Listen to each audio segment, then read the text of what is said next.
see him. Let me see my husband. Get out of here. You are not welcome at this funeral. Please don't cry. I know this is hard, but I promise you, your life is about to change for good.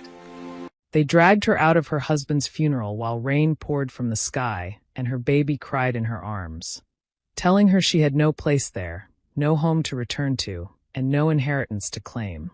What they didn't know was that before he died, her husband had quietly secured a $2 billion fortune, hidden beyond their reach, protected by secrets, and meant only for her and their son.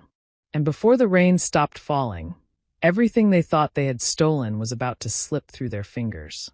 Welcome to True Love Stories, where we share interesting and intriguing stories. Please subscribe to my YouTube channel. Do not forget to like and share, and now let's dive into the story. The rain began before dawn. It fell in thin, steady sheets against the tall windows of the mansion, tracing trembling paths down the glass as if the sky itself could not hold back its grief. Inside the master bedroom, she sat on the edge of the bed, her black dress draped over her knees, her infant son cradled against her chest. The house was too quiet. Just 3 days ago, it had been filled with voices, doctors rushing down hallways, urgent phone calls, relatives arriving with rehearsed expressions of shock. Now there was nothing but the rain and the faint, uneven rhythm of her baby's breathing. Her husband was gone. Even thinking the words felt unreal. Her fingers tightened around the soft fabric of her son's blanket, as though if she held him tightly enough, she would not lose anything else. A sharp knock broke the silence. She looked up, startled. It was barely 7 in the morning. The funeral was scheduled for 10. Another knock came, harder this time. Not a request. A demand.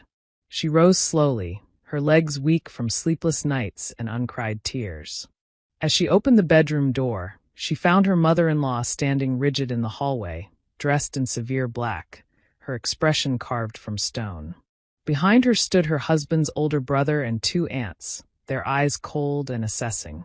"We need to talk," her mother-in-law said flatly. She nodded faintly and followed them downstairs, still holding the baby. The living room felt unfamiliar, as though it no longer belonged to her.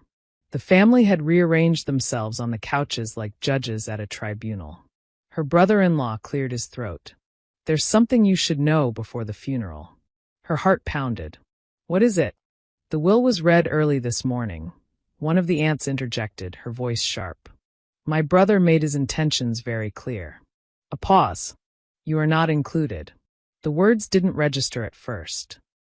What do you mean?" she whispered. Her mother-in-law folded her gloved hands in her lap. "My son understood his responsibilities. The estate, the properties, the company shares, they remain within the bloodline.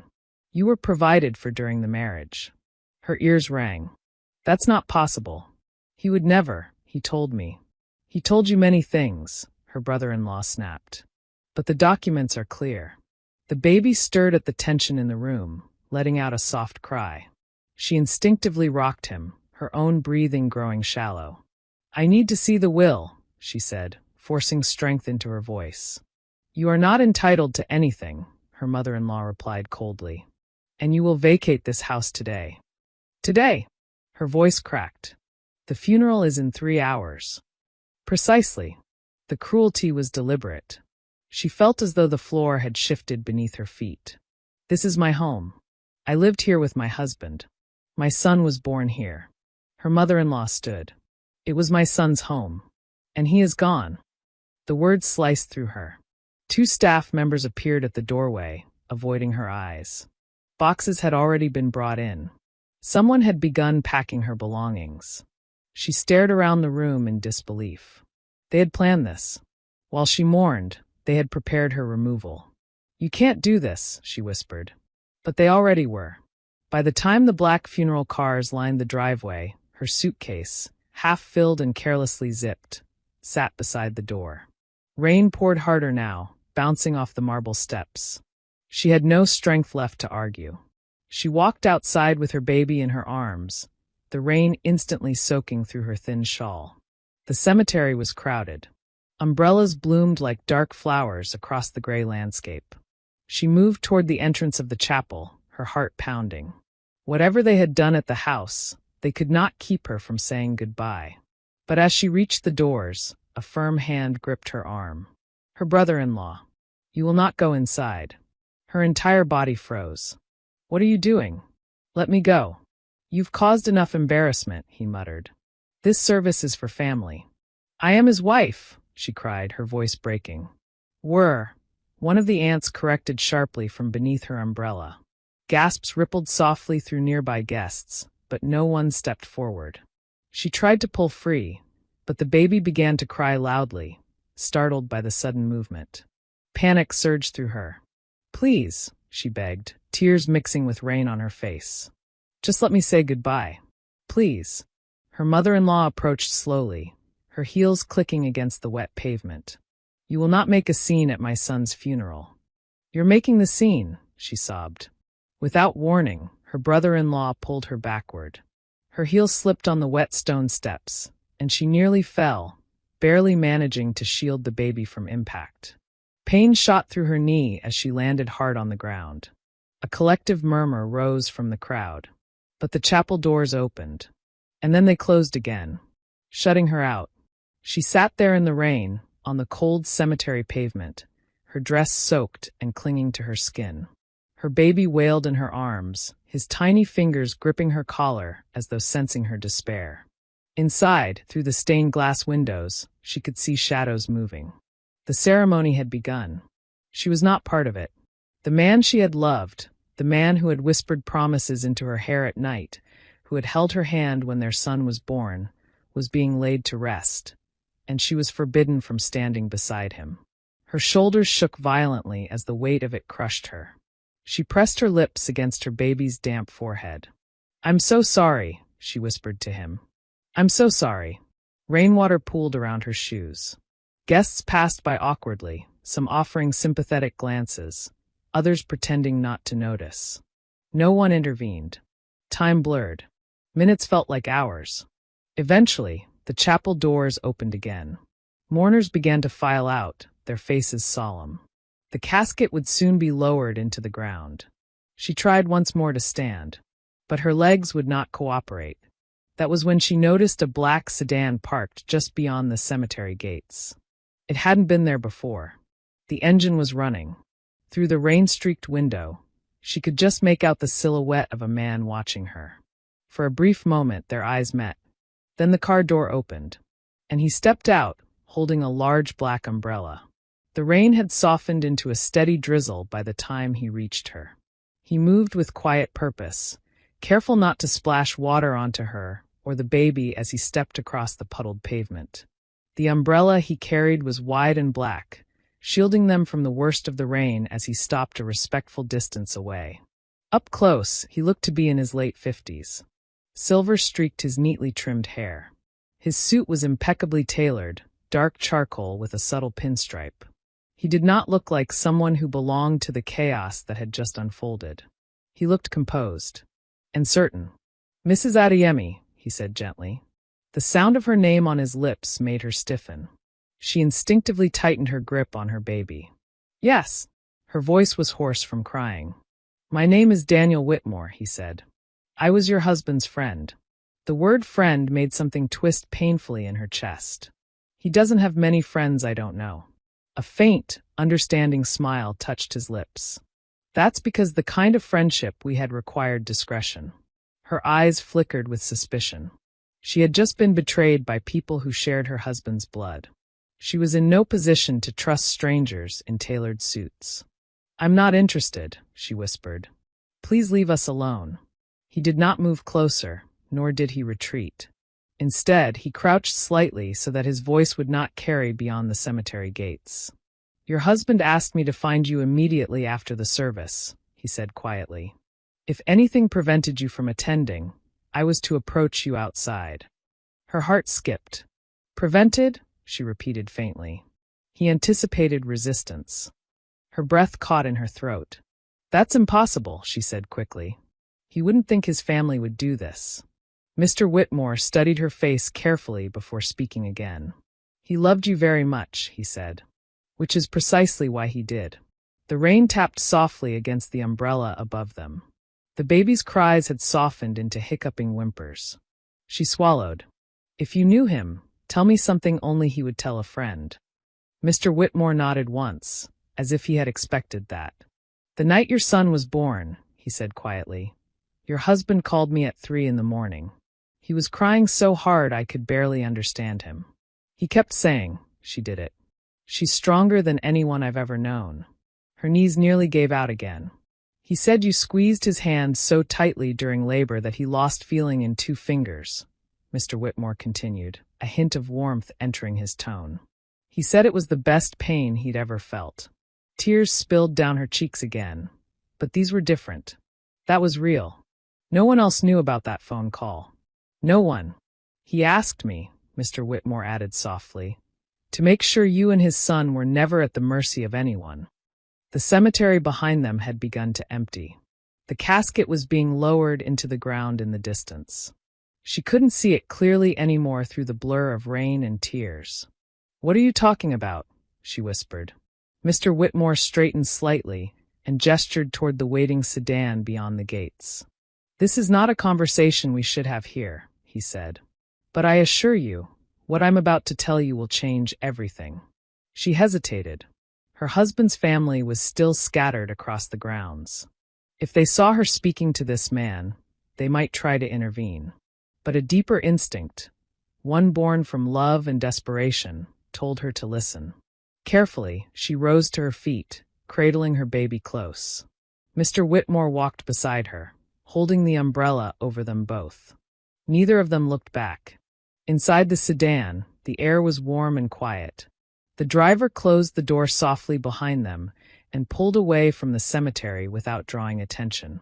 She sat stiffly in the leather seat, her baby resting against her chest, exhausted from crying. Mr. Whitmore reached into his briefcase and removed a thick cream-colored envelope. Her breath stopped. She recognized the handwriting immediately. It was her husband's.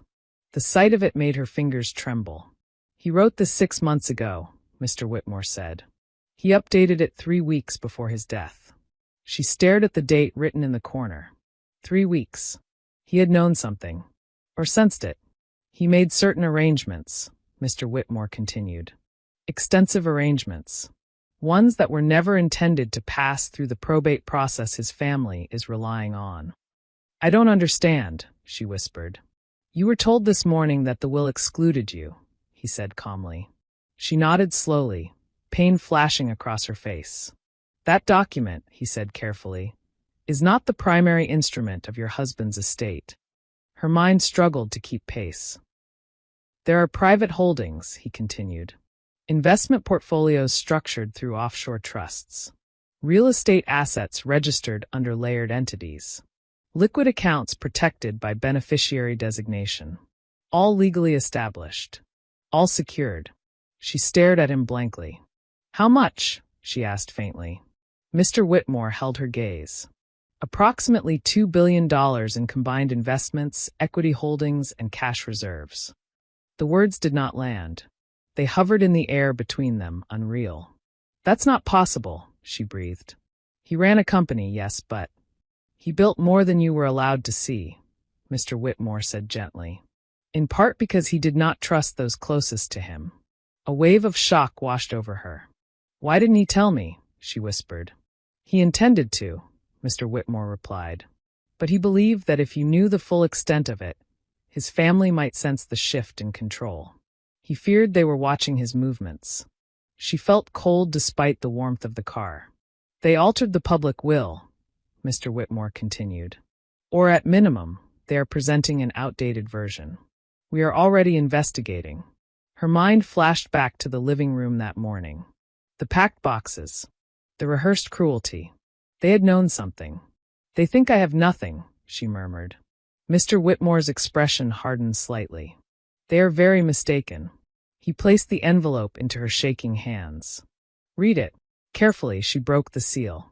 Inside was a letter written in the familiar, steady handwriting she had watched him use 1,000 times before. Her vision blurred as she began to read. My love, if you are reading this, then something has happened to me before I could explain everything in person. First, forgive me for the secrecy. I needed to protect you and our son from people who value power more than blood. You must not be afraid. Everything I built was for you. Not just wealth, but security, freedom. No one will ever be able to corner you, threaten you, or make you beg. Trust Daniel. He knows every detail. He will guide you through what comes next. And please remember this, you were never weak. They only mistook your kindness for it. I love you beyond this life. The letter slipped from her fingers as a sob escaped her chest. He had known. He had prepared. While she believed she was simply a wife living comfortably beside a successful man, he had been constructing a fortress around her without her knowledge. Her baby stirred, blinking up at her with wide, innocent eyes. $2 billion. Protection. Freedom. She looked at Mr. Whitmore, her tears slowly giving way to something else, something steadier. What happens now? She asked. He met her gaze without hesitation. Now, he said calmly, we make sure they regret ever leaving you in the rain. The building did not have a name on the outside. It rose from the center of the financial district like a blade of glass and steel, understated yet imposing. The sedan rolled into a private underground entrance, security gates sliding open after a brief exchange between the driver and the guard. She stepped out slowly, still holding her son, who had finally fallen asleep against her shoulder. The rain was gone here. Everything felt insulated, controlled. Mr. Whitmore guided her toward a private elevator that required a key card and fingerprint access. He pressed his thumb against the scanner. A soft beep followed. As the elevator ascended, her reflection stared back at her from mirrored walls, mascara streaked, hair damp, dress wrinkled. She looked nothing like someone who supposedly controlled billions. She looked like a widow who had been thrown out into the rain. The elevator doors opened onto a quiet, expansive floor. Floor-to-ceiling windows revealed the entire city skyline. The office was minimalist, powerful in its simplicity. Dark wood glass tables, screens displaying scrolling financial data across one wall. 3 people stood as they entered. A woman in her early 40s with sharp eyes and a navy suit stepped forward first. Mrs. Adeyemi. I'm Laura Chun, senior legal counsel. Next to her was a younger man with wire-framed glasses. David Morales, head of portfolio management. The third was older, reserved, holding a tablet close to his chest. Samuel Reed, director of trust administration. They all looked at her not with pity, but with respect. That unsettled her more than sympathy would have. Please, Laura said gently, gesturing to a long conference table. Sit. She lowered herself into a chair, adjusting the baby carefully in her arms. Mr. Whitmore remained standing for a moment before taking the seat at the head of the table. Everything we are about to show you, he began, was established over the last 9 years. 9 years. That was nearly the entire length of their marriage. Her husband had been building something monumental beside her, and she had only seen fragments. David tapped his tablet, and the large screen on the wall shifted. A network diagram appeared. Companies branching into subsidiaries, which branched into more entities, lines connecting across continents. This, David said carefully, is the core holding structure. Her eyes scanned the screen. Energy investments in Norway. Commercial real estate in Singapore. Technology startups in California and Berlin. Agricultural holdings in Brazil. Defense contracts. Renewable infrastructure. Pharmaceutical research. Her breathing grew shallow. He diversified aggressively, David continued. But strategically. High-risk growth sectors balanced by stable international assets. Samuel stepped forward next. All of it is consolidated under an irrevocable trust. Laura leaned in slightly. A trust that names you and your son as sole beneficiaries. The word sole echoed in her mind. No board oversight, she asked faintly. Mr. Whitmore shook his head. The trust cannot be altered without your authorization. Not by his family. Not by shareholders. Not by anyone. Her fingers tightened around her son's blanket. They told me I had nothing, she whispered. Laura's jaw hardened. They were counting on your ignorance of this structure. A new document appeared on the screen. A scanned copy of the Public will presented that morning. We obtained a copy an hour ago, Laura said. This is the version they intend to file. Her eyes scanned the page. The signature at the bottom looked like her husband's, but something felt wrong. The date, she murmured. Exactly, Laura replied. It predates the trust by nearly 5 years. They're using an outdated will? She asked. Either outdated, Laura said carefully, or intentionally substituted. Silence fell over the room. Her husband had suspected this. He had anticipated betrayal so deeply that he constructed an entire financial fortress outside their reach. Why didn't he fight them openly? She asked. Mr. Whitmore answered quietly. Because open conflict would have alerted them. And because he hoped, until the end, that blood would behave like blood. The baby shifted, stretching tiny fingers against her chest. Samuel stepped closer and placed a slim leather folder in front of her. These, he said, are your authorization documents. Her eyes widened. Now, you are legally the controlling principal of this trust, Samuel replied. Effective immediately upon his passing. Her hand hovered over the folder. She had never run a company. Never negotiated contracts worth millions, let alone billions. I don't know how to do this, she admitted. David gave a small, reassuring smile. You don't need to know everything today. You have a full team. What matters is that the authority is yours. Mr. Whitmore studied her carefully. Your husband did not build this because he doubted your strength, he said. He built it because he believed in it. She looked up sharply. He told me once, Mr. Whitmore continued, that you see people clearly, that you know when someone is lying, that you understand loyalty. Her mind flashed back to the living room that morning, the rehearsed coldness, the swift packing of her belongings. Yes, she said quietly. I do. Laura folded her hands on the table. There's more. Another screen appeared. A list of transactions.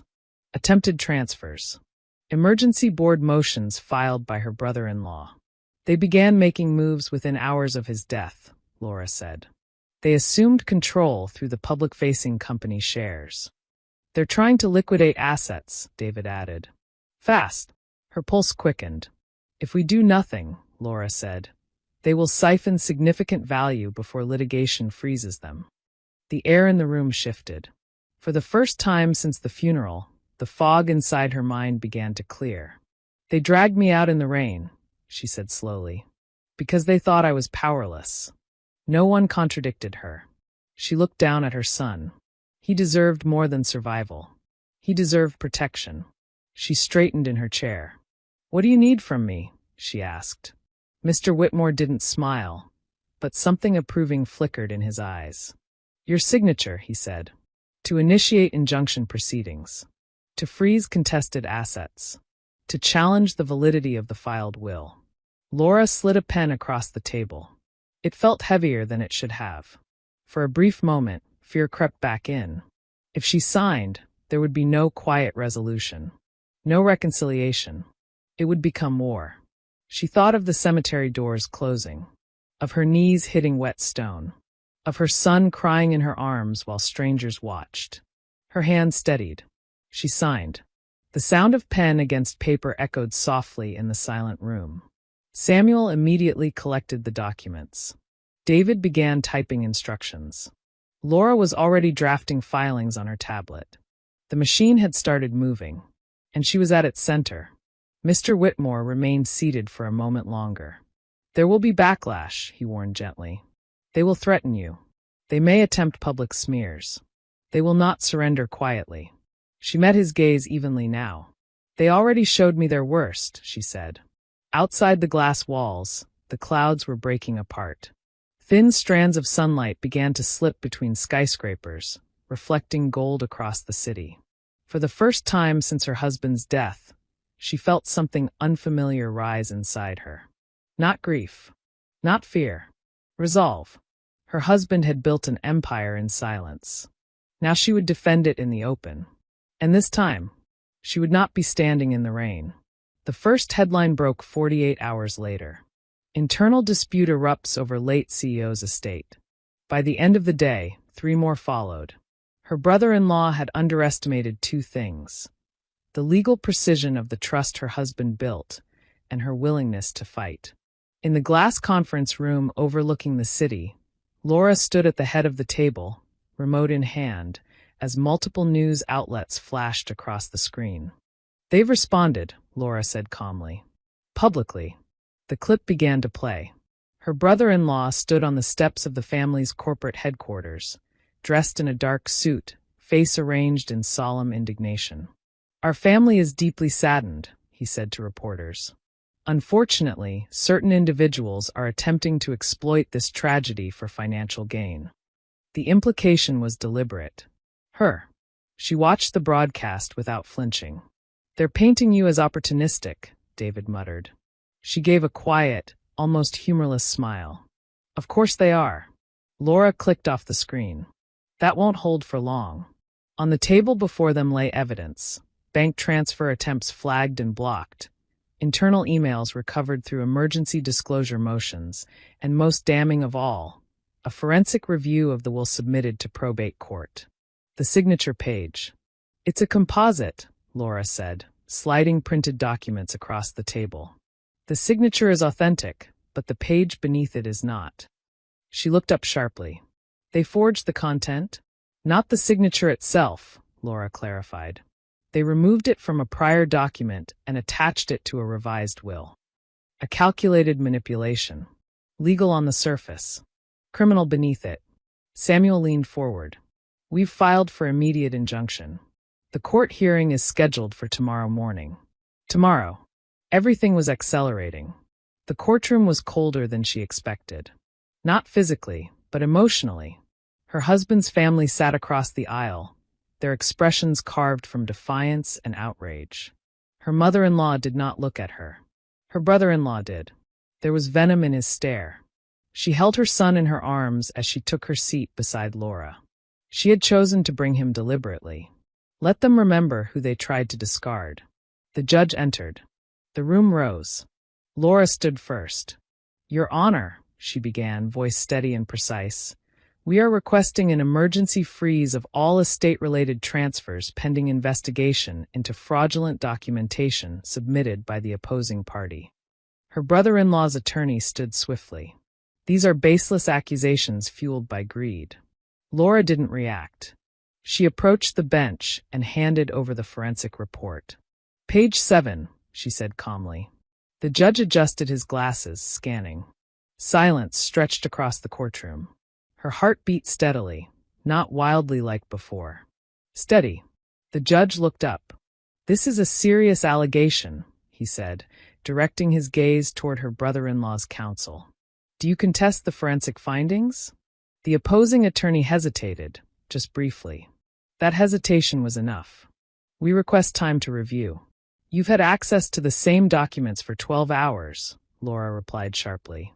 Her brother-in-law shifted in his seat. The judge's expression darkened. "Pending full investigation, all contested assets are hereby frozen." A murmur rippled through the courtroom. "And," the judge continued, "if this court finds evidence of deliberate fraud, criminal referrals will follow." Her mother-in-law's composure cracked for the first time. She turned slowly toward her son, whispering harshly. But it was too late. The investigation moved quickly after that. Bank surveillance records showed her brother-in-law meeting privately with the attorney who drafted the altered will, 2 days before it was submitted. Emails revealed internal discussions about containing her before she learned the truth. Even more damning was a recorded phone call obtained through subpoena. Her brother-in-law's voice, impatient and irritated. "She doesn't even know how the company works.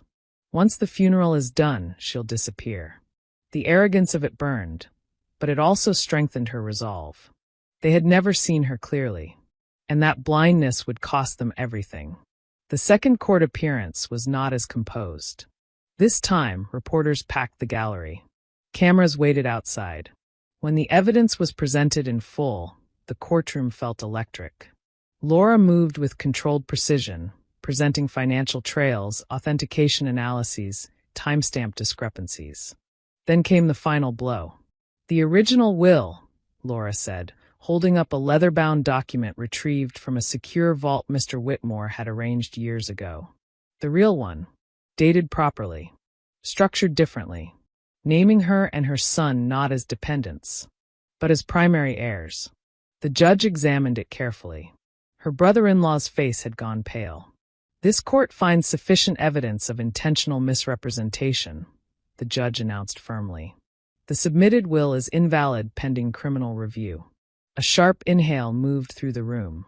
"Furthermore," the judge continued, "temporary control of all corporate and estate holdings remains with Mrs. Adeyemi as designated by the irrevocable trust. Control. Publicly recognized. Legally sealed." Her brother-in-law shot to his feet. "This is outrageous." "Sit down," the judge snapped. For the first time since the funeral, she saw something she had not seen before in him. Fear. The consequences unraveled swiftly after that.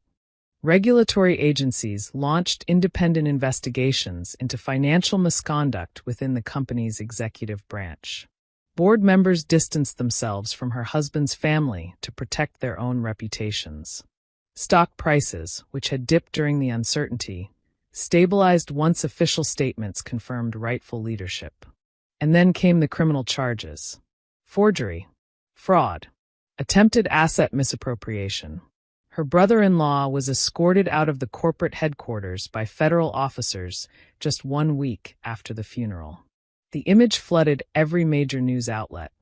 The same man who had dragged her from the chapel steps now shielded his face from cameras.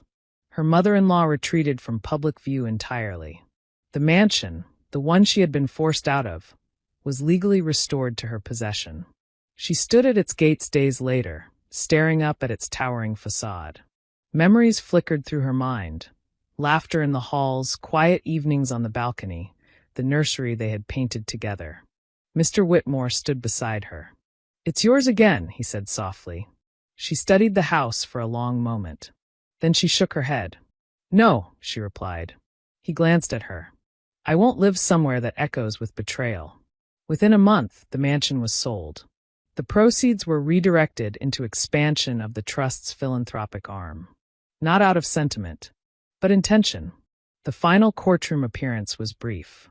Her brother-in-law avoided her eyes as sentencing was handed down. Financial penalties. Disqualification from executive leadership. Ongoing criminal proceedings. He had gambled everything on her silence. And lost. As she exited the courthouse, reporters surged forward. "Do you have any statement for the family?" one shouted. She paused. For a moment, the rain began again, light, almost symbolic. Cameras flashed. She adjusted her son on her hip and looked directly ahead. "I was never their enemy," she said calmly. "I was their excuse." And then she walked down the steps. Not dragged. Not broken. Not begging. But standing taller than anyone who had once tried to force her into the storm. The new house did not try to impress anyone. It sat on a quiet stretch of land overlooking the water, wrapped in glass and light instead of marble and gates. There were no towering pillars. No ancestral portraits lining the walls. No echoes of whispered conspiracies in long hallways. It was open, breathable, alive. The first morning she woke there, sunlight poured through sheer curtains and spilled across wooden floors. For a moment, she lay still listening. No raised voices. No tension coiled beneath silence. Just the distant sound of waves and the soft babbling of her son from the nursery down the hall. She rose and walked barefoot to him. He was standing in his crib now, tiny hands gripping the railing, eyes bright and curious. When he saw her, his entire face lit up. "Mama," he babbled. The word wrapped around her heart. She lifted him into her arms, inhaling the warm scent of his skin. And for the first time since the funeral, she felt something stronger than survival. She felt peace. The foundation was launched 6 months later. It bore her husband's name, not in gold-plated letters, but etched modestly into the glass entrance of a downtown building that had once housed one of his early investments. The Adeyemi Initiative for Family Equity and Protection. Its mission was simple but radical. Provide legal defense, financial education, and emergency funding to widows, single mothers, and spouses pushed aside by powerful families and corporate systems. At the inaugural press conference, cameras flashed again, but this time, she stood at the podium by choice. "I know what it feels like," she said steadily, "to be told you are powerless while everything is taken from you. I know what it feels like to grieve and fight at the same time." She paused, scanning the room. This foundation exists so that no woman has to choose between mourning her partner and defending her survival. Behind her sat a legal team assembled specifically for pro bono estate disputes. Financial advisors prepared to teach wealth literacy workshops.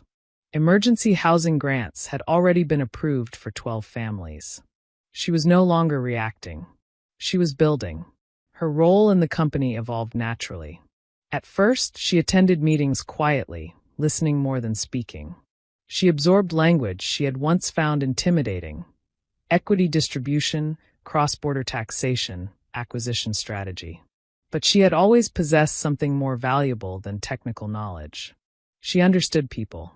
During one executive session, a senior partner attempted to obscure a high-risk proposal beneath layers of polished language. She interrupted him gently. "What aren't you saying?" The room went still. He hesitated, and that hesitation told her everything. Later, David would admit privately, "He underestimated you." She smiled faintly. They all did. Under her leadership, the company shifted focus. Less speculative expansion, more sustainable infrastructure, increased investment in renewable energy and community development projects. Profit margins remained strong, but so did ethical oversight. She refused to build empires that mirrored the cruelty she had escaped. Years passed, not in a blur, but in deliberate, intentional steps. Her son grew quickly, from a toddler racing across polished floors to a thoughtful boy who asked difficult questions at bedtime. One rainy afternoon, soft and steady, like the day everything changed, he stood beside the wide living room window, watching droplets slide down the glass. "Did it rain when Daddy died?" he asked quietly. She froze for just a moment. Children sensed more than they were told. "Yes," she answered honestly, kneeling beside him. "It did." He turned to look at her. "Were you scared?" She considered the question carefully. "Yes," she said again. "But being scared doesn't mean you're weak." He studied that. "Grandma at school says storms help things grow," he added thoughtfully. A small smile touched her lips. "She's right." She lifted him into her lap, wrapping her arms around him as they watched the rain together. "Your father loved you before you were even born," she said softly. "He worked very hard to make sure you would always have choices, that no one could decide your future for you." "Did he know I would like robots?" her son asked seriously. She laughed, a clear, unburdened sound. "He knew you would like building things." Her gaze drifted toward the water beyond the window. "And he knew you would be strong." On the 5th anniversary of her husband's passing, she returned to the cemetery. This time, there were no gates closed against her, no hands dragging her backward. She walked freely across the grass, her son holding her hand. The headstone was simple, dignified. She knelt, brushing away a few fallen leaves. "I kept my promise," she whispered softly. Her son placed a small drawing beside the stone, stick figures holding hands under a bright sun. Not rain. Sun. She felt no bitterness standing there. The anger had burned away long ago, replaced by something steadier. Understanding. Her husband had not left her wealth merely to shield her. He had left her responsibility, and she had risen to meet it. That evening, as another gentle rain began to fall, she stood once more by a window, but this time in a home filled with warmth and laughter. Her son was building a mechanical toy on the floor, humming to himself. The foundation had expanded internationally. The company had reached record stability, and the fear that once lived in her chest had been replaced by confidence earned, not inherited. Rain traced soft lines down the glass. She did not flinch at the sound anymore. Storms no longer symbolized loss. They reminded her of the day she was pushed into the cold, and discovered she carried fire within her all along. Behind her, her son looked up. "Mama?" "Yes." "Are we safe?" She turned fully toward him. Yes, she said, her voice calm and certain. We are more than safe. And as the rain continued to fall, it no longer washed anything away. It nourished what had grown in its wake. Finally, we have come to the end of this story. I hope you enjoyed it. Do well to like and subscribe to my channel for more interesting stories.